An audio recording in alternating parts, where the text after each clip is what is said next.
Hello, Russell. Fine that you have taken time for this interview. And congratulations to your Chicago Marathon. I hope you're fine. Thank you. It's good to be here and good to join you.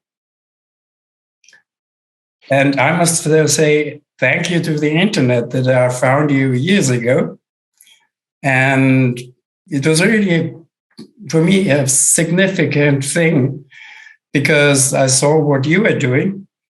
And I thought to myself, well, if this guy can do something like this, I can do a little bit more than I do now. And so it's really nice to meet you here at Tassum.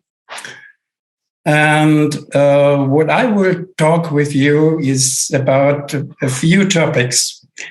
One is the different health system in Australia, your way of training, and how is your fundraising work going on? Because these are all topics that are really not existing in Austria. Mm-hmm. So maybe we start with the healthcare system. Yeah. How can you explain it, and how is it for you? Even the good side and also the bad side. Yeah, thanks. Our healthcare system in Australia is very good. We're lucky in this country that we have what we call free healthcare to a certain extent. We pay for it in our taxes, but we're always provided care. So it doesn't matter who you are in Australia. If you need a hospital admission or you need care, then it is available for you. Sometimes the wait time to receive that care can be quite a while. But unlike other countries, it is available, which is fantastic. If there's any downside to our health system, and it's something that myself and others are working on at the moment, it's to make pulmonary rehabilitation part of our healthcare system and part of that free health system. So at the moment, there's some battles as far as getting that in place. But I'm confident into the future, pulmonary rehab for COPD patients will be easily accessible. But really, that's probably the only downside to our healthcare system, especially when I compare it to other countries. It's very good. So you are in a safe system, would you say? Absolutely, safe system, and anyone who needs care will get care. Okay. You were diagnosed with COPD a long time ago. Was it the same system or did it change through this time? No, our system was introduced, and I'm not exactly sure, but I'm thinking it was in the 1980s. It's called a Medicare system. So it's been available for quite a long time now. And they have added things to it over the years that has made it better over time.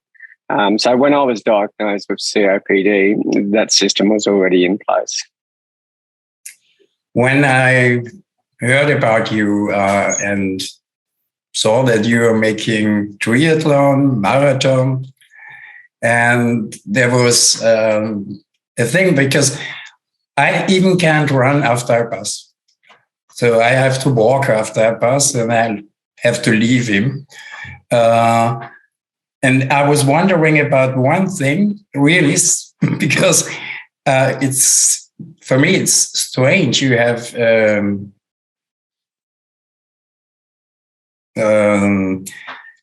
swim, but how do you swim with a concentrator? In practical. I think the thing is different exercises require different stresses on your body. I don't swim with oxygen. I haven't done any swimming now for probably nearly 3 years. The last time I did a swim, it took a lot out of me. And I am at the point now where I think that if I was to do any long distance swimming, I would need oxygen. And I'm actually working on a way to deliver that. We've got a few ideas that involve a cannula into a enclosed face mask. So there's some ideas we're working on to do that. The thing is with swimming, for me, and I have other patients who have gone down the same track, is once you get into a rhythm, it's very easy to manage your breathing. Unlike running or cycling where you have the ups and downs, the hills and all those sort of things, so it's more of a stress on your body. In swimming, you can control your breathing a lot easier. The other thing I do is I use a flotation device when I swim.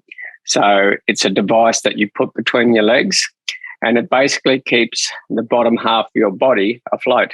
So from your hips down are floating.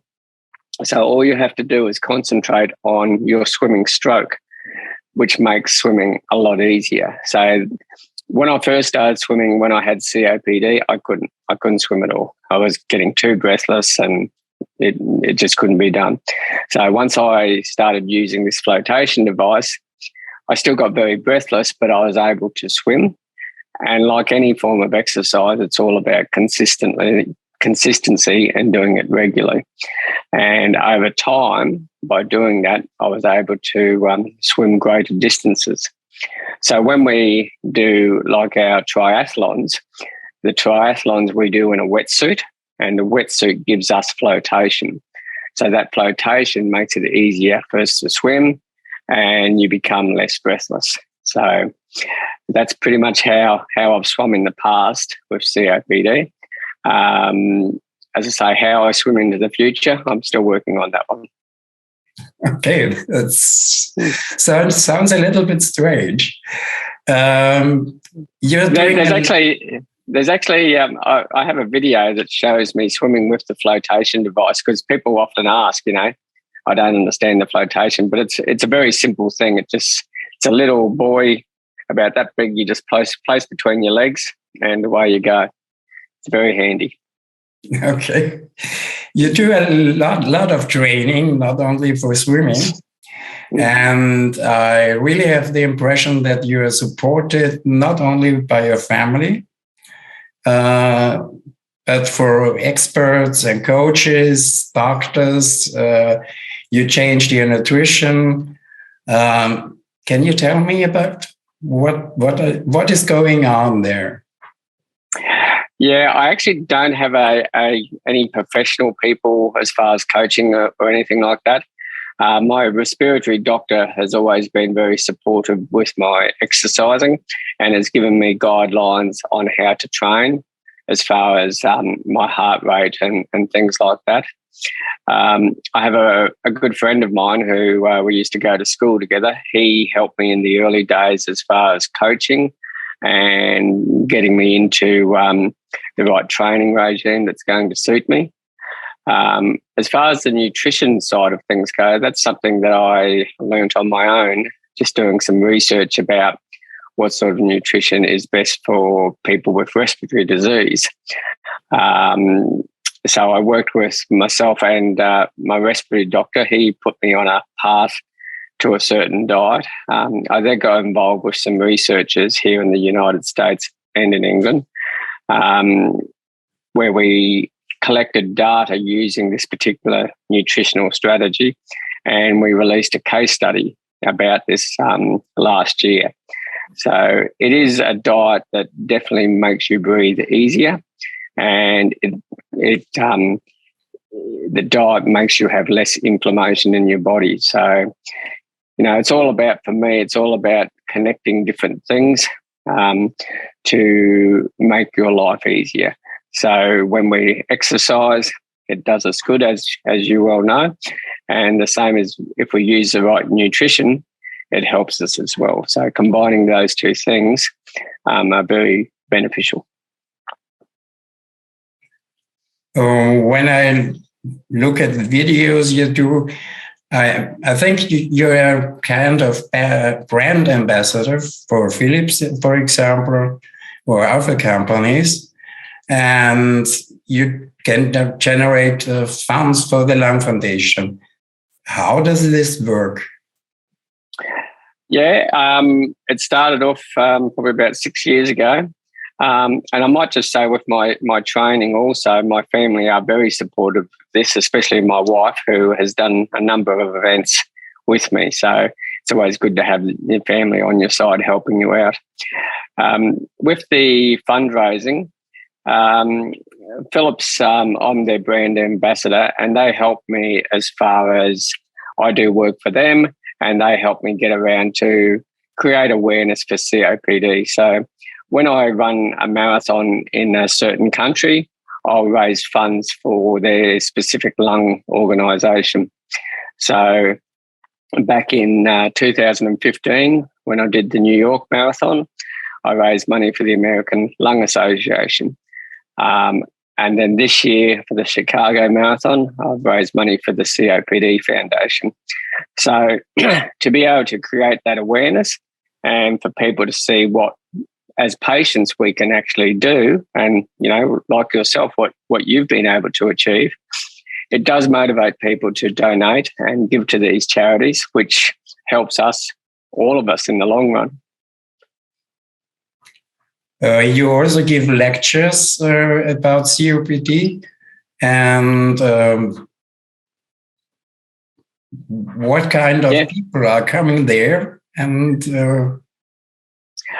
look, over the years, I've talked to people in hospital settings, so healthcare professionals. I talk to them pretty much about what we're talking today, about how I manage my disease, and the role that exercise plays, the role that nutrition plays, but also the mindset you need to manage your disease well and stay positive. And so talking to healthcare professionals, talking to fellow patients, they're the environments I sort of talk in and I enjoy talking in, because for me, and like yourself, you know, sharing your knowledge helps other people, and that's what we're in it for.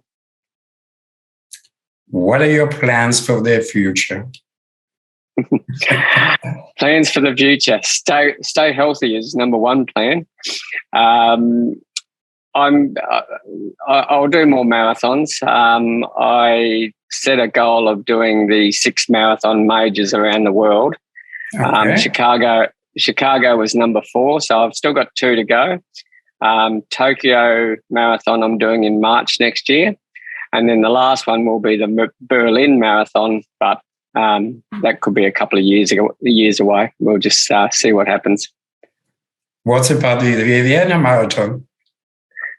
Pardon? What's about the Vienna Marathon? The Vienna Marathon.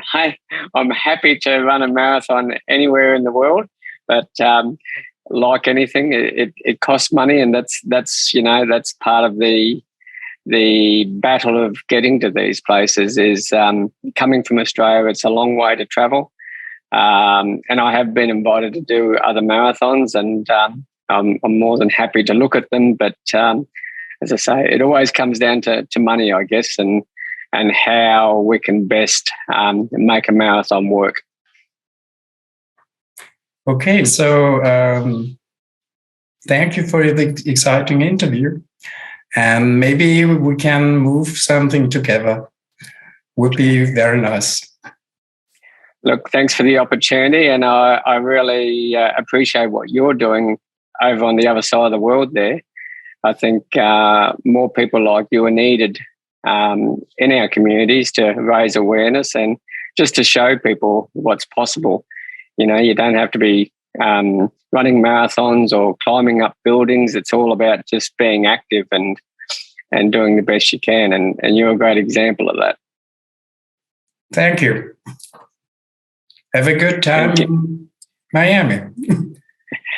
We will, and I look forward to talking to you again soon. Yes, muy bien. Okay. Thanks, Eberhard. Thank you.